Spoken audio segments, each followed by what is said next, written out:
Good morning from Fast Company. Here's our daily look into what's driving today's creative business leaders. How to Identify and Eliminate the 3 Biggest Time Sucks in Your Day by Elizabeth Grace Saunders. It's rarely possible to be 100% efficient 100% of our workday. We need breaks, and working with others means we need time and space for that collaboration to happen.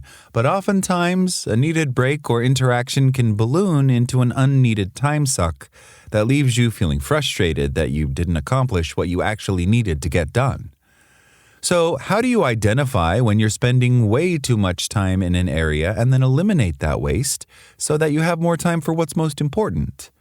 As a time management coach, here's what I've found to be the most effective ways to make this happen. Identify your time sucks. Honest awareness. Sometimes you already know exactly what's stealing your time. You just need to be honest with yourself and willing to address it. Do you know that you can't resist checking your email every time a new message indicator pops up? Do you know that you think you can just watch one YouTube video and then seemingly the next second you realize you've watched 10? Do you know that you can never just send a quick text to your best friend? It always becomes a 20-minute text conversation. Write down what you already know is taking more time than it should during your day as a commitment to admitting it and fixing the issue. Automatic monitoring. Once you've recorded what you already know, one of the easiest next steps is to look at the automatic monitoring already in place on your phone. Most phones will give you a weekly report of where you spent time on different apps. You may think that you're not scrolling that much on Instagram, but the data may tell a different story. You can also set up automatic reports of your computer usage if you find that's an issue in addition to your phone.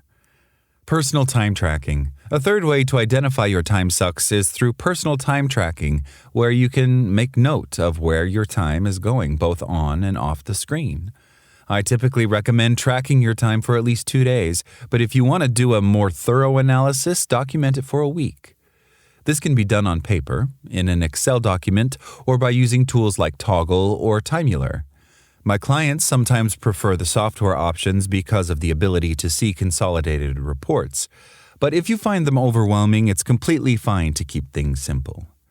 If you complete the above 3 steps, you're starting to get a clear picture of where your time might be overinvested. Then it's time to take action. Here are some tips on eliminating or at least reducing the 3 biggest time sucks in most people's days. Eliminating your time sucks. Screen time. Some screen time can be a nice mental break, but if your data shows that you have more than 30 minutes of personal screen time during the workday that doesn't fall into designated times off, like your lunch break, then you're probably spending too much time in that category. If you can't handle social media or news sites, put the nuclear option on your device so that you're completely blocked from viewing them outside of scheduled times and have no option to undo the choice. You can also add online shopping sites or TV or movie sites like Netflix or Hulu to the blocked list. If you work from home and are a gamer, consider locking up your controllers in a timed box so that you can't even think about beating the next level. Communication. In addition to screen time, inefficient communication can be a huge time suck in your workday. In fact, I see it as one of the biggest time wasters among people who are working much longer hours than they would prefer. To start, you'll want to reduce or eliminate any scheduled meetings that don't actually need to happen. There are many times where an email could suffice instead of a meeting. For example, when people contact me who I don't know, asking for a 15-minute meeting to explain something, I always reply by asking them to send over more information in written form. That way, in less than a minute, I can scan what they sent and decide if it merits a conversation, and my workflow isn't interrupted by unnecessary meetings. If you're in an office environment, beware of the drive-by meetings. They can be super useful, but they also can be productively destroying. If you really need to focus and have a door, close it. If you don't have a door or people open your door spontaneously, put up a sign and or put on headphones.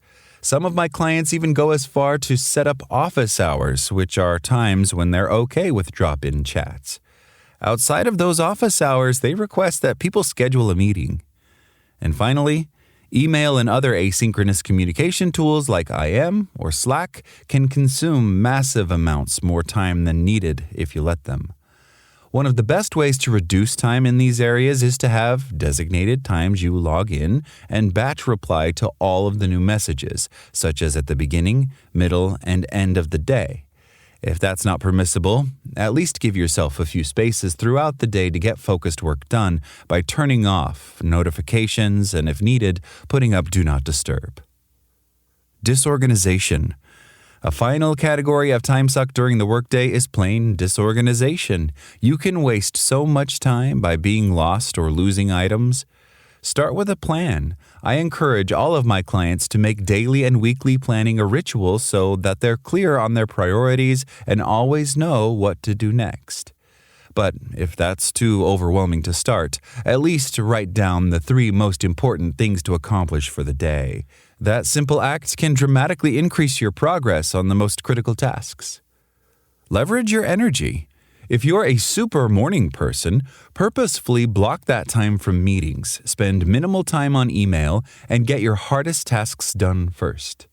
If you're barely awake until 10 a.m., do the opposite. Start slow responding to others and having a few meetings, and then block off 3 p.m. and later for your own work. Failing to organize your tasks around your energy levels can leave you frustrated because you have the time but not the mental capacity to get hard work done. Organize your environment. You don't need office drawers worthy of a Pinterest post, but you do need to be able to find what you need when you need it. If your physical disorganization or electronic disorganization is causing you to waste needless time searching for things, take some time to get yourself in order. Sometimes that looks like spending a couple of hours purging your desk and filing things away.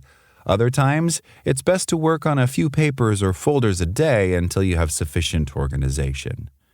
Your time will rarely be 100% utilized, but by following these tips, you can dramatically reduce the time lost on time sucks so that you can invest it in what matters to you most. That's all today from Fast Company. Talk to you tomorrow.